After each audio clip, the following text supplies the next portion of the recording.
The rain had been falling over Yorkshire since dawn, not the violent kind that frightened horses or flooded rivers, just a slow, relentless rain that seemed determined to wash every color from the countryside. Emma Ashford sat quietly inside the old carriage, her hands folded over a small leather satchel resting on her lap. Everything she owned in the world fit inside that single bag. 3 dresses, a worn leather-bound journal, a tiny silver locket that had belonged to her late mother, and 1 letter, the marriage contract that had changed her life forever. She looked out the rain-speckled window as endless green fields rolled past. In another life, she would have been traveling to London for her first season. She would have danced, laughed, dreamed of falling in love. Instead, she was on her way to marry a man she had never met. Only 6 months earlier, Ashford Hall had still been alive. Her father had smiled more often. The gardens had bloomed beautifully. The servants had laughed openly. Then everything changed. Her father invested nearly everything the family owned into a shipping company. A terrible storm destroyed 3 of its largest vessels before they ever reached France. Within weeks, the Ashford family lost nearly everything. Debt collectors arrived. Furniture disappeared. The horses were sold. The family silver vanished piece by piece. Doctors came too late for her father.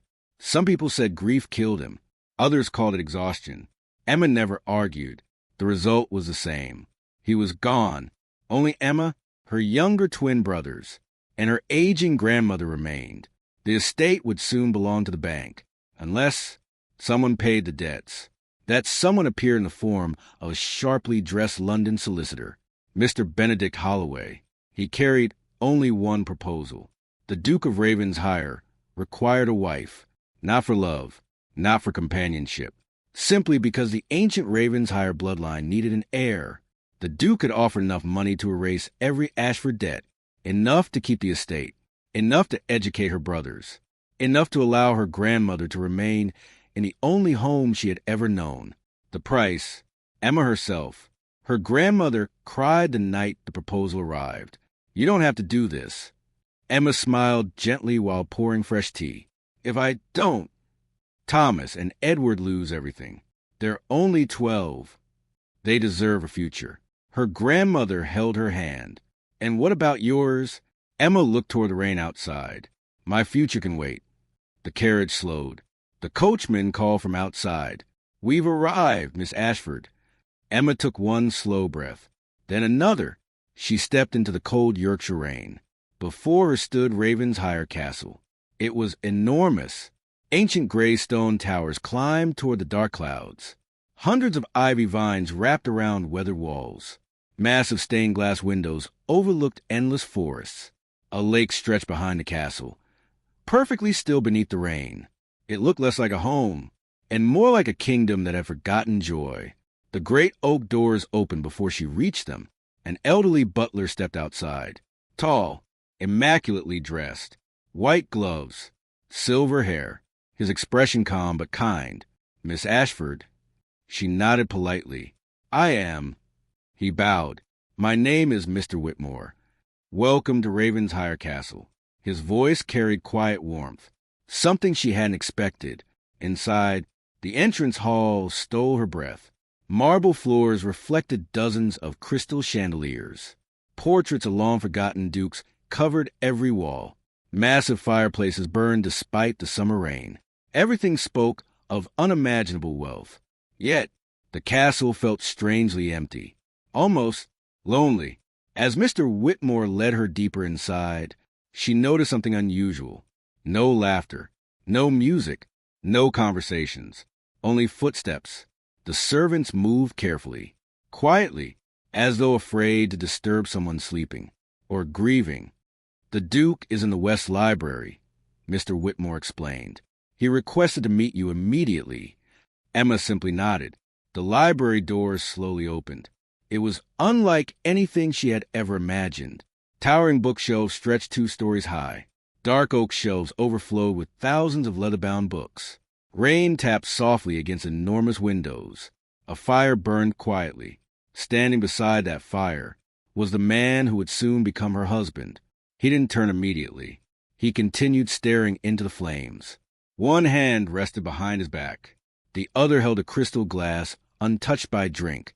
Finally, he spoke. "You arrived on time." His voice was calm, controlled, cold. Only then did he face her. Emma almost forgot to breathe.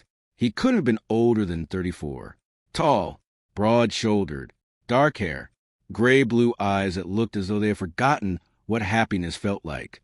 His face was undeniably handsome. Yet, it carried the unbearable weight of years no man should have endured. "I'm Emma Ashford." She offered a respectful curtsy. He inclined his head slightly. "Lucas Harrington, Duke of Ravensshire." No smile followed, no welcome, only silence for several long seconds. Neither spoke. Rain continued striking the windows. The fire crackled softly. Finally, Lucas crossed the room. He stopped only a few feet away. "I believe Mr. Holloway explained our arrangement." "He did. You understand what this marriage is." "I do." "My responsibilities remain unchanged." Emma met his gaze steadily. "So do mine." For the first time, something almost resembling surprise crossed his face. It vanished just as quickly. "Our wedding will take place tomorrow morning. No guests, no celebration, no unnecessary attention." Emma simply nodded. "As you wish, Your Grace." Lucas walked toward the window again. Without looking back, he spoke one final sentence. "The East Wing has been prepared for you. You'll find everything you require." Mr. Whitmore quietly appeared beside the doorway. "If you'll follow me, Your Grace." Emma glanced once more toward the lonely Duke standing before the rain, then followed the butler upstairs. Neither realized that before another year had passed, this silent marriage would become the greatest love either of them had ever known. The following morning, Ravensshire Castle awakened before sunrise. The first rays of golden light slipped through the tall stained glass windows, painting the ancient stone walls in shades of amber and gold. Servants moved quietly through the corridors. Candles were replaced. Fresh flowers were arranged, silver polished until it reflected every flicker of light. Yet despite all the preparations, there was no excitement, no music, no cheerful voices. It felt less like a wedding day and more like another ordinary morning. Emma stood before the large mirror in her bedroom. Her wedding gown was beautiful. Simple ivory satin, long lace sleeves, no diamonds, no elaborate embroidery, just elegance. Mrs. Dalton, the elderly housekeeper, adjusted the delicate veil with gentle hands. "You look lovely, Your Grace." Emma smiled softly. "I haven't earned that title yet." Mrs. Dalton's expression became strangely emotional. "I believe you will." Emma noticed something unusual. Everyone inside the castle seemed kind, but everyone also looked tired, as though happiness had abandoned Ravensshire years ago. The ceremony lasted barely 15 minutes. The small family chapel stood beside the castle, overlooking the lake. Only 6 people attended. The village priest, Mr. Whitmore, Mrs. Dalton, Mr. Holloway, the Duke, and Emma. No choir, no flowers, no celebration. Lucas spoke his vows quietly. Emma answered with equal calm. The rings were exchanged. The priest smiled warmly. "I now pronounce you husband and wife." For a brief moment, Emma wondered if Lucas would kiss her. Instead, he simply inclined his head respectfully. "Thank you." It sounded more like the conclusion of a business agreement than a wedding. By noon, she had become the Duchess of Ravensshire. Yet nothing felt different. The servants bowed lower. People addressed her as Your Grace. But inside, she was still Emma Ashford, a young woman carrying responsibilities far heavier than the jeweled wedding ring now resting on her finger. That evening, dinner was served in the grand dining hall. Emma paused in the doorway. The table stretched nearly the entire length of the room. More than 30 chairs surrounded it. Only 2 were occupied. Lucas sat at one end. She sat at the other. The distance between them felt greater than the miles she had traveled from Ashford Hall. Soft violin music drifted from another room. Crystal glasses sparkled beneath candlelight. The silence was almost unbearable. Emma carefully unfolded her napkin. She had never feared silence before, but this silence felt deliberate, as though it had been carefully built stone by stone. She decided to try. The journey here was beautiful. Lucas continued cutting his roast lamb with perfect precision. It usually is. Nothing more. Several minutes passed. She tried again. I noticed a lake beside the castle. It must be lovely during spring. It is. Again, silence. Emma lowered her eyes. Perhaps conversation truly wasn't expected here. After dessert, Lucas placed his fork neatly upon the plate. He finally looked directly at her. "There is something you should know." His voice remained calm. "I spend most of my days managing this estate. I travel frequently. I dislike unnecessary social gatherings. I value privacy." Emma listened quietly. "You will find complete freedom inside Ravenshire. You may organize the household as you wish. You may restore any room. You may host charitable events if you choose. The staff will obey your instructions." He paused. "But my private study, my late mother's greenhouse, and the northern tower remain untouched." Emma nodded. "I understand." He stood, offered a respectful bow. "Good evening, Your Grace," then walked away. Emma remained seated long after he disappeared. Mrs. Dalton quietly approached. "May I bring tea to your sitting room?" Emma smiled gently. "Thank you. I'd like that." Later that night, unable to sleep, Emma wandered through the quiet corridors. Moonlight spilled across polished marble floors. Ancient portraits watched silently from the walls. She eventually reached a tall glass door, standing slightly open. Curious, she stepped outside. Cool night air greeted her. Before her stretched a magnificent formal garden. Stone pathways, marble fountains, rows of carefully trimmed hedges. And beyond them, hidden beneath climbing ivy, she noticed another building, smaller, covered almost entirely by vines.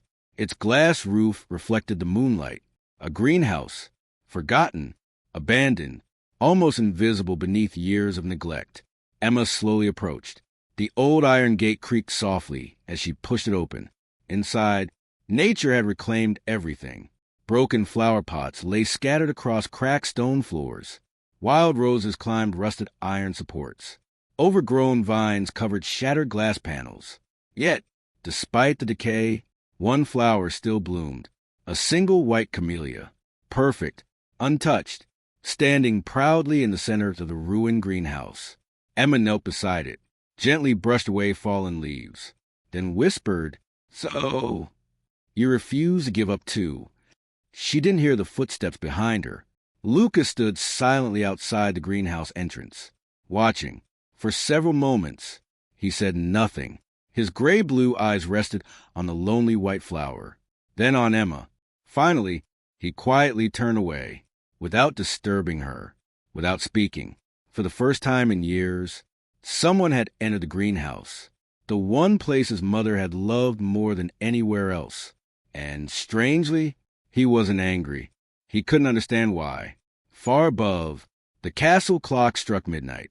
Neither of them knew that the forgotten greenhouse would soon become the place where two broken hearts slowly learned how to bloom again. 3 days passed. Yet Emma could not stop thinking about the abandoned greenhouse.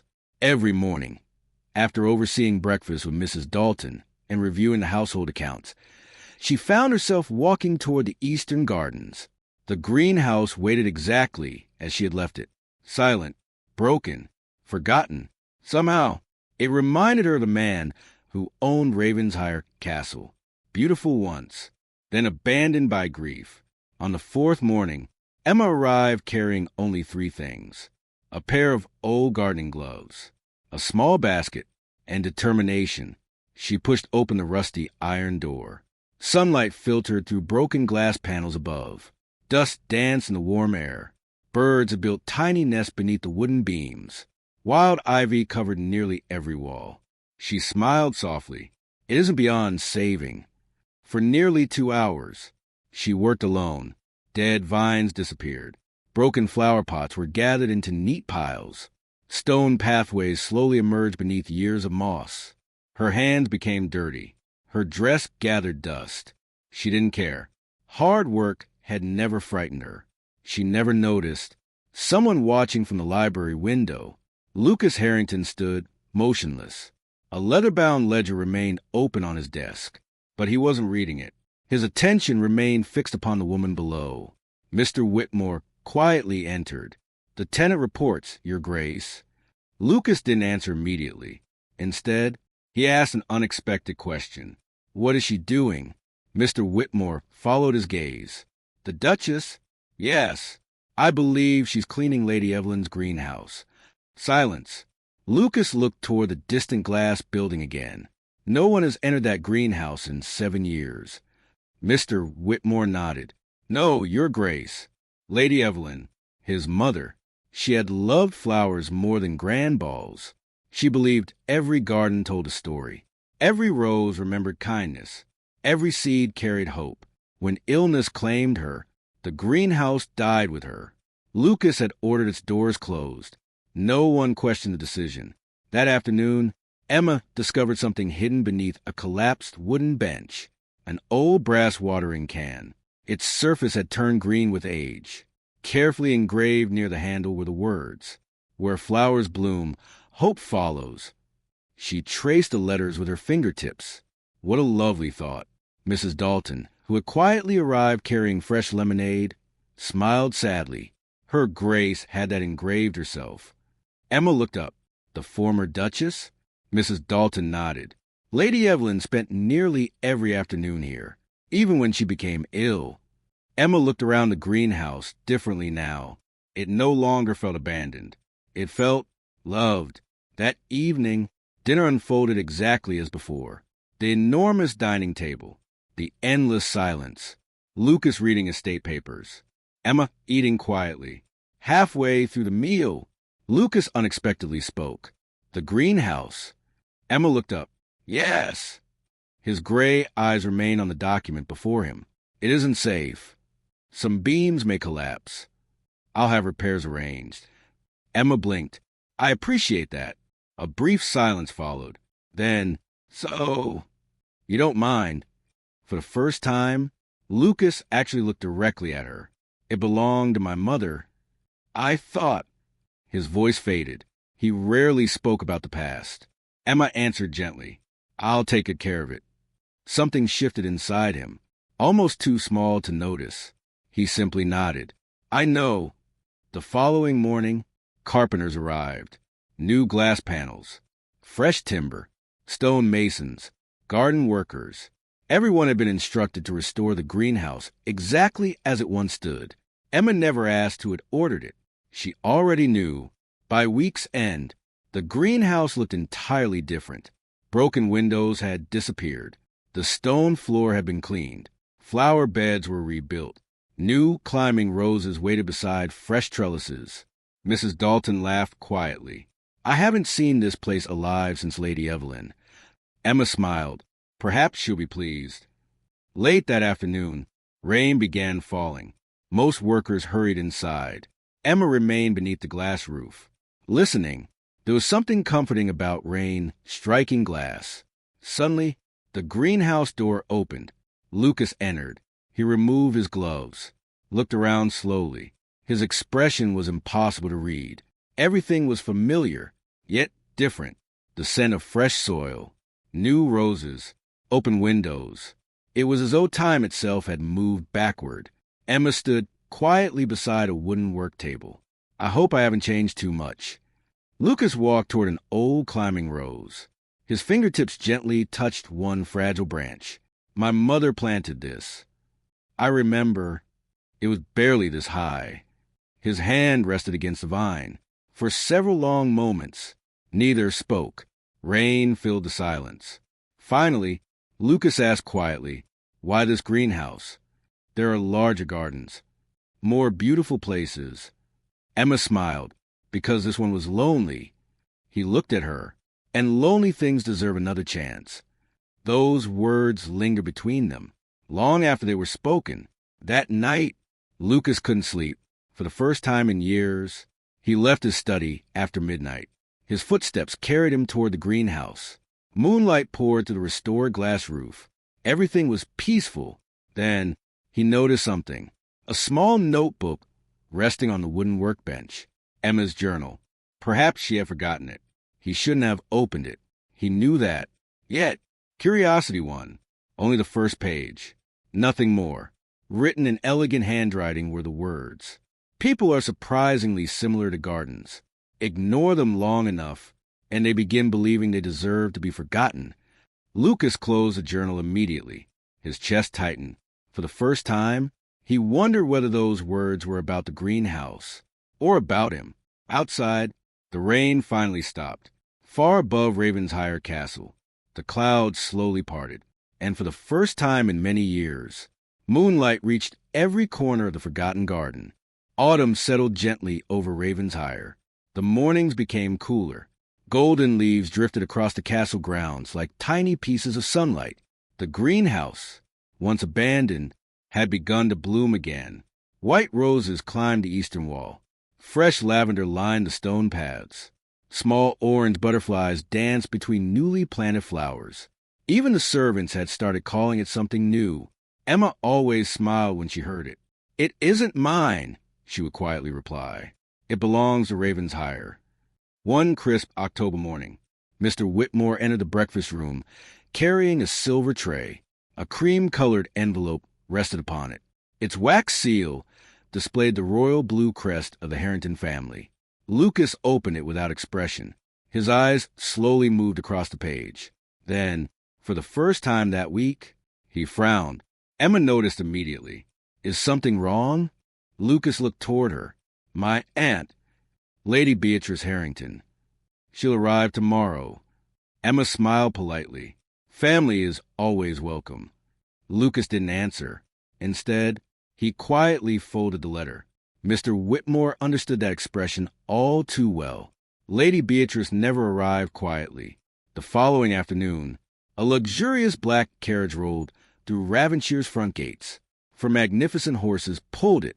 Golden family crests decorated its polished doors. Two maids climbed down first. Then, a tall woman stepped gracefully onto the stone courtyard. She appeared to be around 60. Silver blonde hair perfectly arranged beneath an elegant Victorian hat. Emerald green silk traveling dress. Pearl gloves. Walking cane made from polished walnut. Everything about her suggested confidence and authority. She surveyed the castle with one sharp glance, then smiled. "So, my nephew finally married." Lucas greeted her with respectful formality. "Aunt Beatrice." She kissed his cheek. "You've grown even more serious." "I wasn't certain that was possible." A faint smile touched his lips, only for a second. Then Lady Beatrice turned toward Emma. Her intelligent blue eyes carefully studied the young duchess. Not her dress, not her jewelry. Her eyes, her posture, the kindness in her smile. Finally, Lady Beatrice stepped closer. Without warning, she gently embraced Emma. "So you're the brave young lady." Emma blinked. "I beg your pardon?" Lady Beatrice laughed warmly. "Any woman willing to marry my impossible nephew deserves admiration." Even Lucas sighed. "Aunt, what?" "It's true." Dinner that evening felt entirely different. Lady Beatrice filled the room with effortless conversation. She told amusing stories about Lucas as a child. Emma listened quietly. "You know," Lady Beatrice smiled mischievously. "When Lucas was 10, he planted carrots upside down." Emma laughed before she could stop herself. Lucas looked genuinely horrified. "I was helping Mother." "You were burying vegetables alive." Emma laughed harder. For the first time, Lucas heard real laughter inside the grand dining hall. It echoed beautifully against the high ceilings. Something inside him shifted. After dinner, Lady Beatrice asked Emma to join her for tea in the greenhouse. She looked around slowly, touching the blooming roses, the restored fountain, the climbing ivy. Then she smiled. "You brought this place back." Emma shook her head. It was already beautiful. It simply needed someone to believe in it again. Lady Beatrice became unusually quiet. "That sound familiar?" Emma looked toward her. "What do you mean?" The older woman glanced toward the castle windows. Lucas. For several moments, only birds could be heard. Finally, Lady Beatrice spoke. My sister, Lady Evelyn, loved this greenhouse. Emma nodded. I've heard. She also loved my nephew, more than life itself. Emma waited. Lucas wasn't always this quiet. As a boy, he laughed constantly. He climbed trees. He played piano. He filled every room with noise. Emma struggled to imagine it. Lady Beatrice continued softly. Then tragedy visited Ravenshire. Lucas had been 27. His younger brother, Henry, had always been adventurous. One winter afternoon, Henry rowed across the frozen lake. The ice broke. By the time help arrived, it was too late. Lucas blamed himself. He had promised their father, I'll always protect him. But he couldn't. After Henry's funeral, Lucas stopped playing music, stopped writing for pleasure, stopped laughing. Eventually, he stopped living. Only duty remained. Emma quietly looked toward the white roses. No wonder the castle felt frozen. Its master had never truly returned from that terrible winter. That evening, Emma wandered through the greenhouse alone. She noticed an old grand piano covered beneath a linen sheet. Curious, she gently removed the cloth. Dust filled the air. The polished walnut would still gleam beneath years of neglect. One yellowed sheet of music rested upon the stand. The title read, Moonlight over Ravenshire. She carefully pressed one key.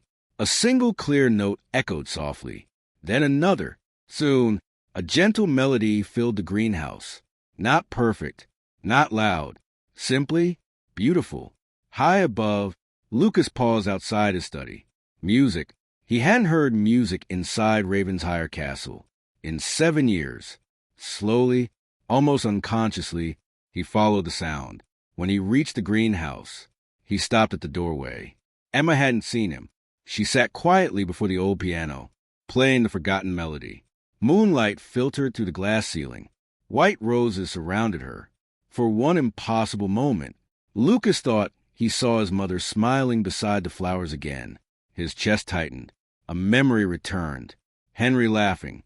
Lady Evelyn playing this exact melody. Summer evenings. Family. Home. Things he believed had vanished forever.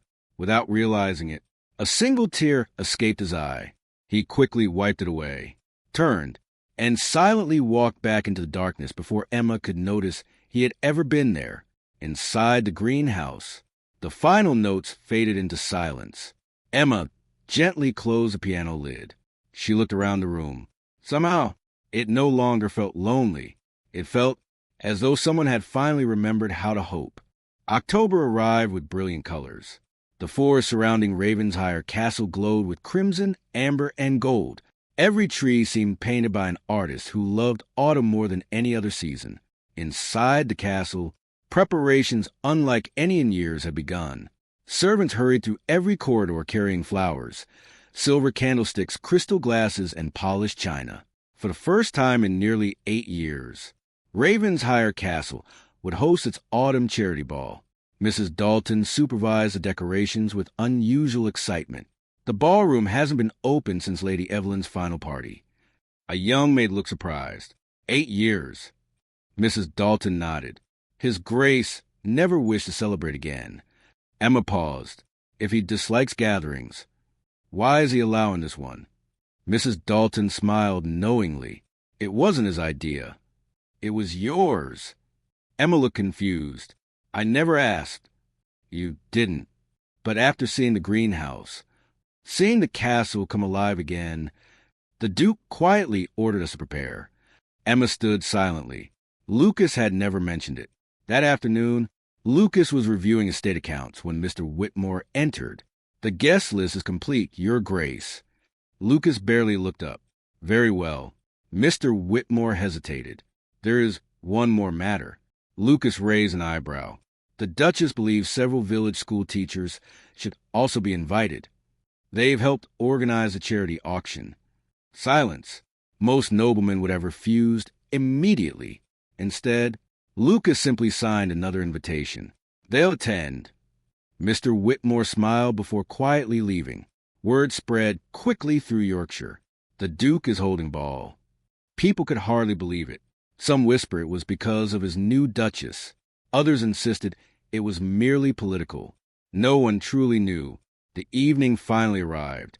Hundreds of lanterns illuminated Ravensshire Castle. Horse-drawn carriages lined the entrance. Ladies in elegant gowns. Gentlemen in tailored black coats. Laughter echoed across the courtyard. The castle looked alive.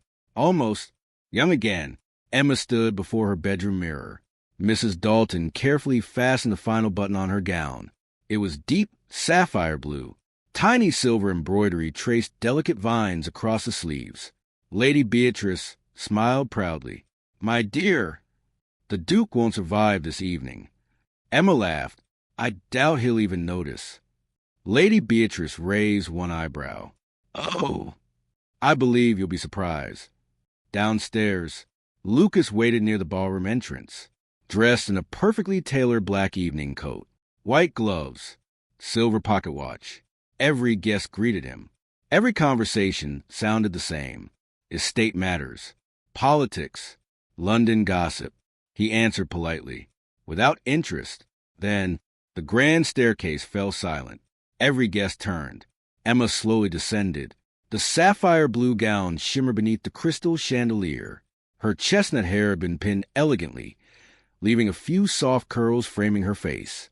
She wore no diamonds, only her mother's silver locket. She looked timeless. Lucas forgot the conversation entirely.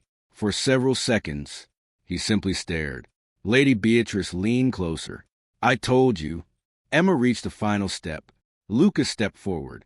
For the first time since their wedding, he offered his arm before anyone asked, "Would you honor me by entering together?" Emma smiled warmly. "I'd be delighted." The ballroom doors opened. The Duke and Duchess entered side by side. A quiet murmur spread through the guests. They look perfect together. Music filled the magnificent ballroom. Violins, cellos, a grand piano. Couples began dancing beneath glittering crystal chandeliers. Emma stood watching happily. She had always loved dancing. Though she hadn't expected to dance tonight, Lucas noticed. "You enjoy music." She nodded. "My father believed every celebration deserved dancing." Lucas looked toward the orchestra. "So did my mother." A familiar voice interrupted them. "Your Grace." Lord William Carlisle approached with his wife. He smiled broadly. "I never imagined I'd see you hosting another ball." Lucas answered calmly. "Neither did I." Lord Carlisle looked toward Emma. "Then I suppose we have your Duchess to thank." Lucas didn't deny it. The orchestra changed melodies. A graceful waltz began. Guests moved elegantly across the polished floor. Emma quietly watched. Beautiful, peaceful, almost magical. Then Lucas surprised even himself. He extended his hand. "Duchess." Emma looked up. "Yes. May I have this dance?" For a heartbeat, the entire room disappeared. She had never expected him to ask. Slowly, she placed her hand into his. "I'd like that very much." The ballroom grew strangely quiet. Many guests discreetly watched. The cold Duke, dancing? It seemed impossible. Lucas guided Emma gently onto the dance floor. His hand rested respectfully against her waist. The music surrounded them. One step, then another. Emma smiled softly. "You dance rather well." "So do you. I practice with my brothers." Lucas almost smiled. "My mother insisted I learn." As they moved together, the awkwardness slowly disappeared. The ballroom faded away. For the first time, neither felt trapped by duty. They simply enjoyed the moment. From across the room, Lady Beatrice watched with tears in her eyes. Mrs. Dalton whispered quietly, "He's smiling." Lady Beatrice nodded. "I know. I haven't seen that smile since Henry was alive." The dance ended. Applause filled the ballroom. Emma curtsied gracefully. "Thank you." Lucas looked directly into her eyes. "No." "Thank you." Later that evening, most guests had gathered in the gallery for refreshments. Emma quietly slipped outside. The moon reflected across Ravensshire Lake. The night air felt cool against her skin. She closed her eyes.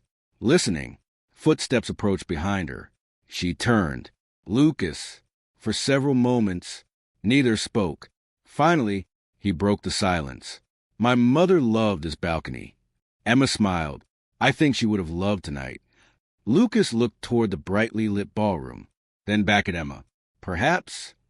I finally understand why she held these gatherings. Emma tilted her head. Why? He answered almost in a whisper. Because a house full of light can sometimes heal people living in darkness. Emma looked at him quietly. For the first time, she wasn't looking at the Duke of Ravensshire. She was looking at Lucas, the lonely man behind the title. And somewhere deep inside her heart, a feeling she had tried very hard to ignore began to bloom. The morning after the autumn ball, Ravensshire Castle felt different. Not because anything had changed, because everyone had noticed that something had. Servants smiled more often. The fireplaces seemed warmer. Even the endless stone corridors no longer echoed with quite the same loneliness. Mrs. Dalton found herself humming while arranging fresh flowers. Mr. Whitmore actually caught one of the young footmen whistling. When asked why, the boy simply replied, His Grace smiled yesterday. The old butler said nothing, but later that morning, he smiled too. Emma spent the early hours inside the greenhouse. The roses had begun climbing higher than the old iron trellises. She carefully tied one delicate branch with soft linen ribbon. Easy. You'll grow beautifully. A familiar voice answered behind her. I believe you're talking to flowers. She turned. Lucas stood in the doorway, without his formal black coat, without gloves, only a simple white shirt with rolled sleeves. For a moment, he looked less like a duke and more like an ordinary man. Emma laughed softly. They listened better than most people. For the first time, Lucas answered with a genuine smile. I imagine they do. They spent nearly an hour together, not speaking constantly, simply working, planting bulbs, watering roses, sweeping fallen leaves. The silence no longer felt uncomfortable. It had become peaceful. That afternoon, a carriage unexpectedly arrived. Its polished black body carried the crest of the Montrose family. Mr. Whitmore frowned immediately. He recognized it. Lucas did too. His expression hardened. Emma noticed the change. Are you expecting visitors? No, Mr. Whitmore quietly announced. Lady Victoria Montrose has arrived. The entire entrance hall fell silent. Lady Victoria stepped gracefully from the carriage. She was breathtakingly elegant, around 30 years old. Tall, golden hair, emerald green silk gown, every movement practiced to perfection. She smiled confidently. Lucas. She spoke his name as though no years had passed. Lucas bowed politely. Lady Victoria, you've come a long way. I have. Her blue eyes shifted toward Emma. So, this is your Duchess. Emma offered a graceful curtsy. Lady Victoria. Victoria smiled warmly, yet something behind that smile remained unreadable. Tea was served in the drawing room. Conversation remained polite. Lady Victoria spoke effortlessly about London society, royal banquets, art exhibitions, foreign travel. Emma listened quietly. She had never lived that life. Eventually, Victoria looked toward Lucas. I was surprised to hear you'd married. So was half of London.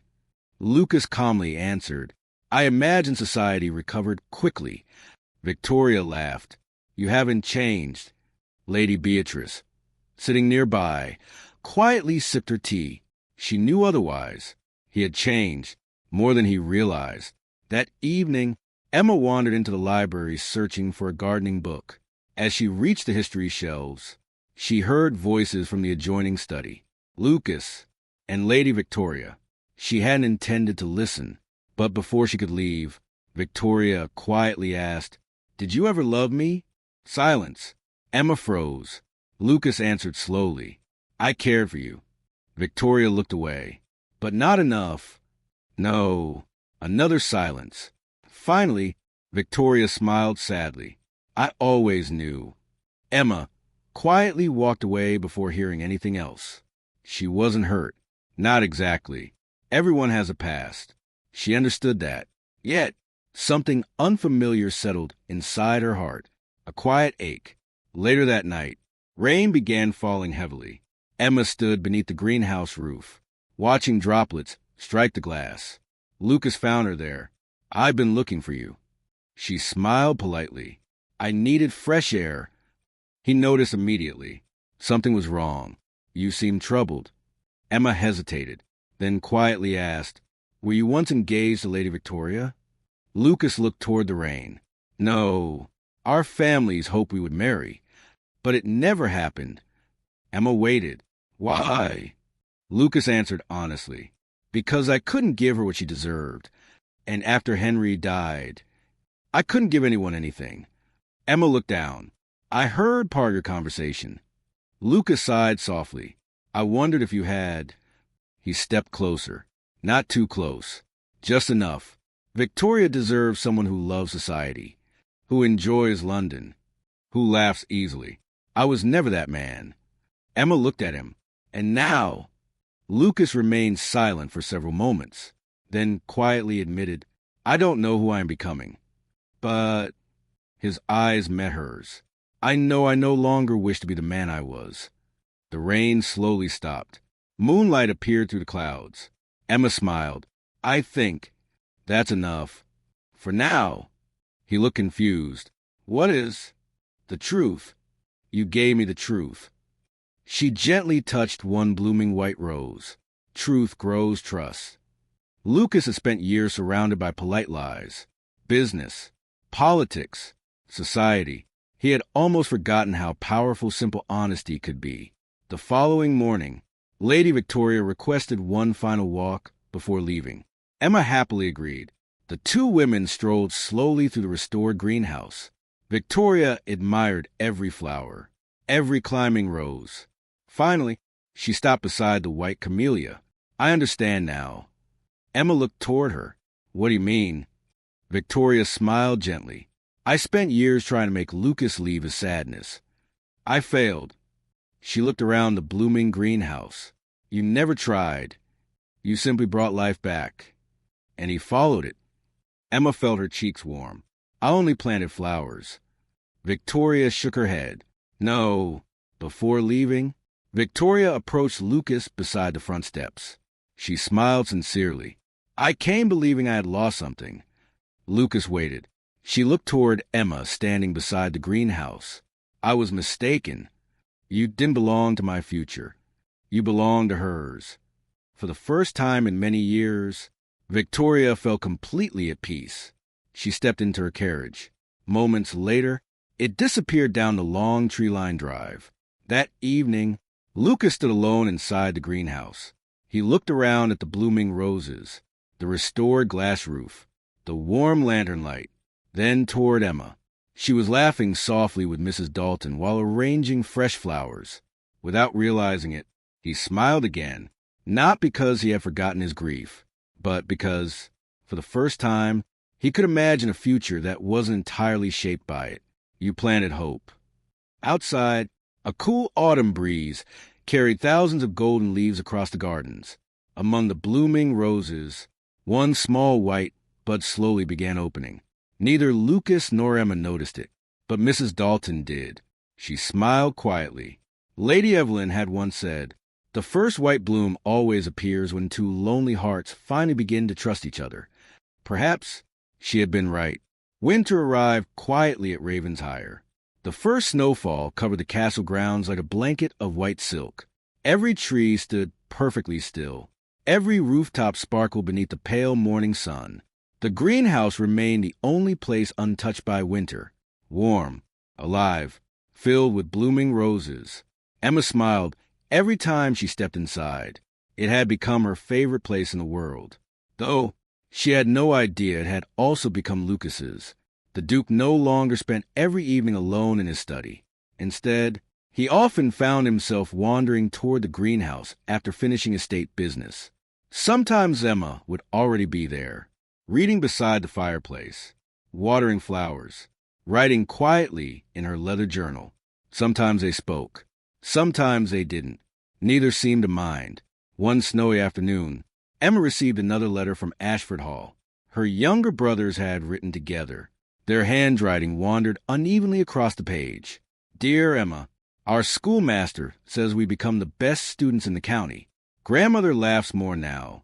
The roof no longer leaks because the Duke paid for the repairs. Please don't worry about us anymore. We hope someone is taking care of you the way you always took care of us. We miss you every day.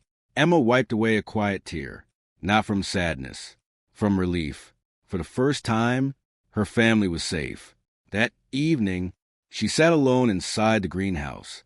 Her journal rested open before her. She dipped her fountain pen into fresh ink, then began writing. There are days when I still feel like a guest inside this castle. Lucas is kind, far kinder than he believes himself to be. He thanks every servant by name. He never raises his voice. He notices when someone is tired, yet he still thinks he is a man incapable of bringing happiness to anyone. I wish he could see himself through my eyes. She paused, smiled softly, then continued. When I agreed to this marriage, I expected respect, nothing more.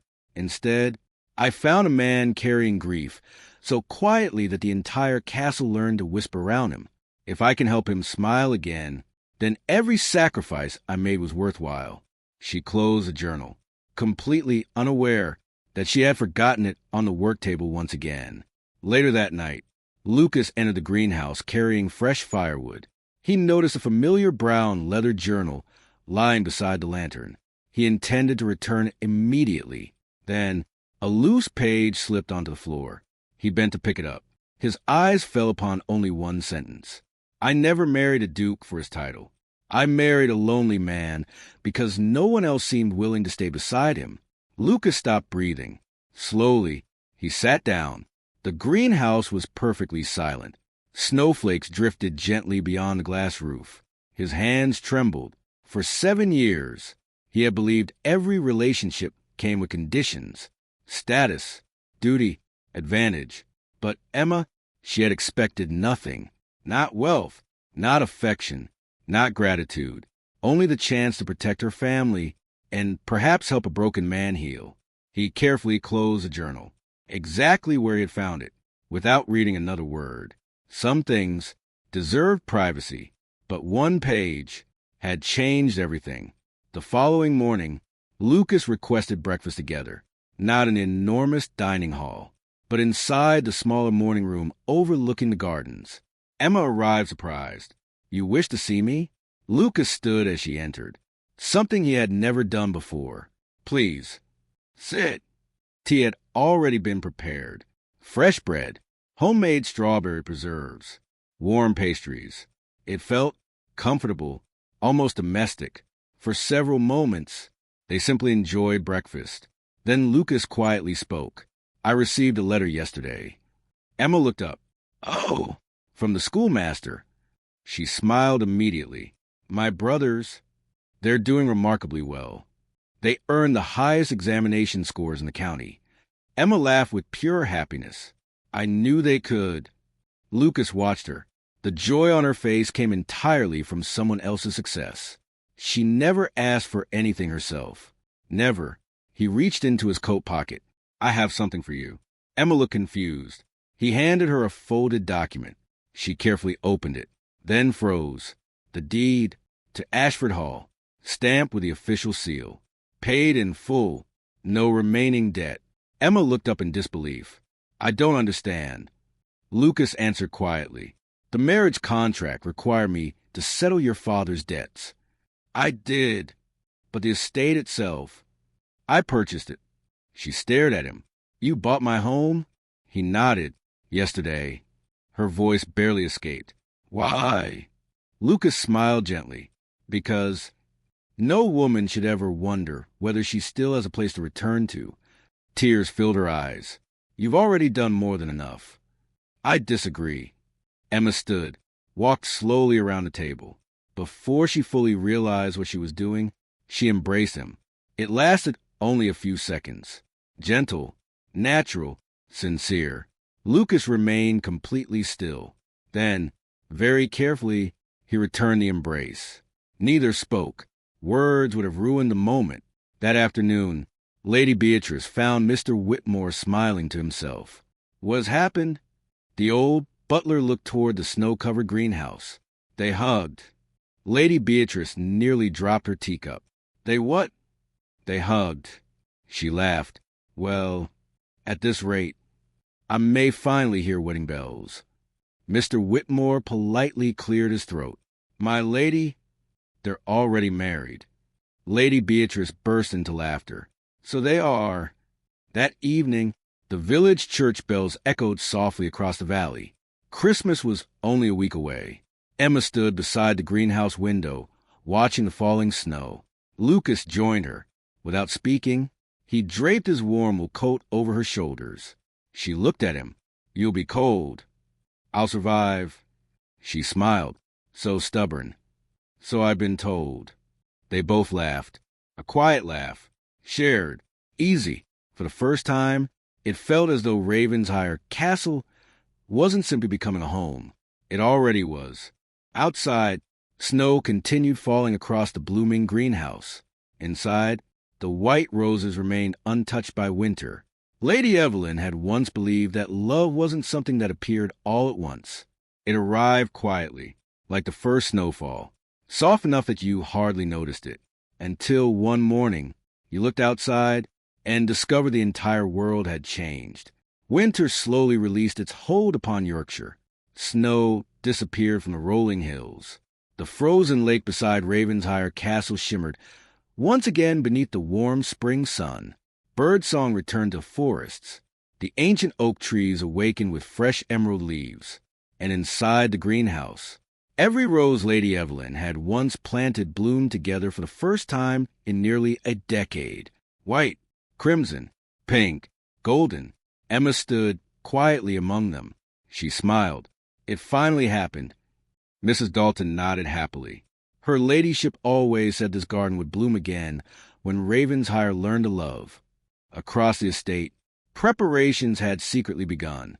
Carpenters repaired the old gazebo overlooking the lake. Gardeners planted thousands of fresh tulips. Lanterns arrived from London. White silk ribbons decorated every stone pathway. Emma noticed none of it. Whenever she asked, everyone smiled mysteriously. One afternoon, Lady Beatrice entered Emma's room, carrying a long white garment bag. I brought something. Emma looked curious. What is it? Lady Beatrice placed the bag carefully upon the bed. Open it. Emma slowly unzipped it.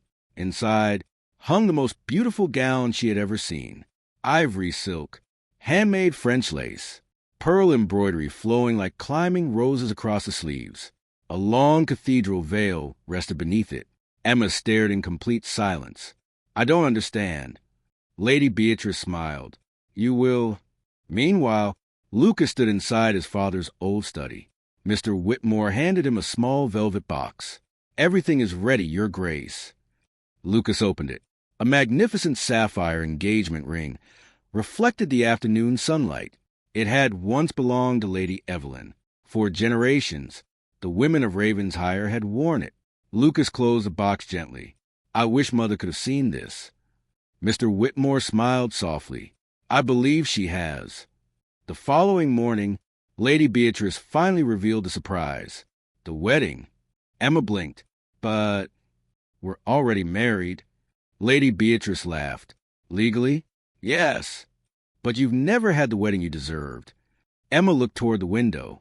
I don't need another ceremony. Lady Beatrice gently held her hands. No, you deserve one. So does Lucas. For several moments, Emma couldn't speak. No one had ever planned something simply to make her happy, not since her parents had passed away. A single tear escaped her eye. Lady Beatrice embraced her tightly. This time, you'll walk toward the man you love, not toward a contract. Spring sunlight flooded Ravensshire Castle on the morning of the ceremony. The chapel overlooking the lake had been decorated with thousands of white roses. Villagers gathered beside noble guests. Estate workers stood proudly alongside aristocrats.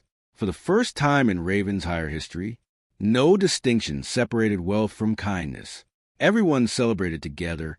Inside the bridal room, Mrs. Dalton carefully arranged Emma's veil. "You look exactly like Lady Evelyn did." Emma smiled nervously. "I've never been more frightened." Mrs. Dalton laughed.